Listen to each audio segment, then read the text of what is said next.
Hello, Option Your Move Madman, and I'm back. And today is exciting, as it is every time, because today I've got a really nice 4K Steelbook to show you as well. It's going to be red too, so that's exciting. No, it's not Deadpool. Today we're going to talk about A Quiet Place, Day 1.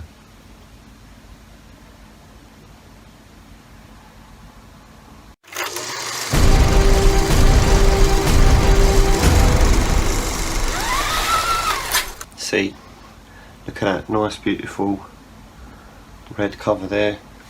There's a back cover for you as well. That's exciting, isn't it? This is A Quiet Place, Day 1. If you couldn't tell, it's written on the spine there. This is the HMV exclusive Steelbook. I wasn't going to get this, but the girl serving me basically convinced me to get it, so thanks. So yeah, we're gonna take the plastic off. I think it's a good start, isn't it? Let's do that.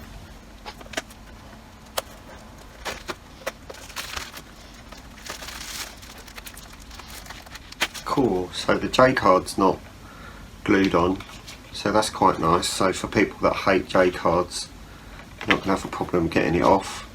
There's the back of the Steelbook for you there. Stay quiet, stay alive. Let's have a look at the inside though, eh? Of course, really, I feel like it's going to be very fingerprinty, this. I feel like I'm going to be leaving traces of my fingerprints all over the case, but it don't really matter, does it? Unless I'm planning on framing myself for murder. This is the inside for you here. Shh. Got a 4K disc there, and a nice blue Blu-ray behind it, and then behind the discs, core, you got absolutely nothing there behind the disc, so some really exciting artwork for you. I'm trying to show you without my camera reflecting. Sorry.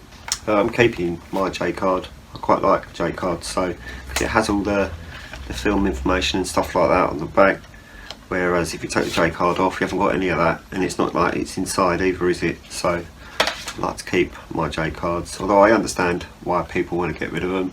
They're quite easily broken, folded, ripped and all that sort of thing. I have got quite a few ripped J cards now, but we're going to have a little look at this, put it into the player, compare the two, and I'll be back to talk to you about the film a little bit, and we'll talk to you about the sound and the picture as well, so don't go anywhere, alright? Stay there and I'll be right back. Well, A Quiet Place, Day 1 for you. This is what we're talking about today. It's the one that I'm holding. You can see the title on the top there, as well as on the top there. So that's pretty cool, isn't it? I literally opened this like last week before. I opened loads on the same day and filmed all the unboxings at the same time. And now I'm going to spend today filming all of those reviews, just because it's like easier that way, isn't it? So this is what we're talking about. So I had a little look at the 4K disc, and I had a little look at the Blu-ray that was in here as well. I have said before in past videos that this is a brand new release. So if you were going to get it in 4K, you probably would have got it in 4K. I don't know why you would buy it on Blu-ray and then think, oh, I wonder if this looks good in 4K, because you can do that anyway, because there's a Blu-ray in here, which is quite handy for people that are collecting stuff and want to move up to 4K but haven't quite got around to it yet. You still got the Blu-ray in here, so you can still watch that while you're waiting to upgrade. Make sense? I hope so. On a comparison level, it's a very brand new film. It's brand new. It's shot very recently, obviously, so everything's going to look pretty new as it is. Comparing it from the 4K disc to the Blu-ray disc, I would have said they both basically look exactly the same.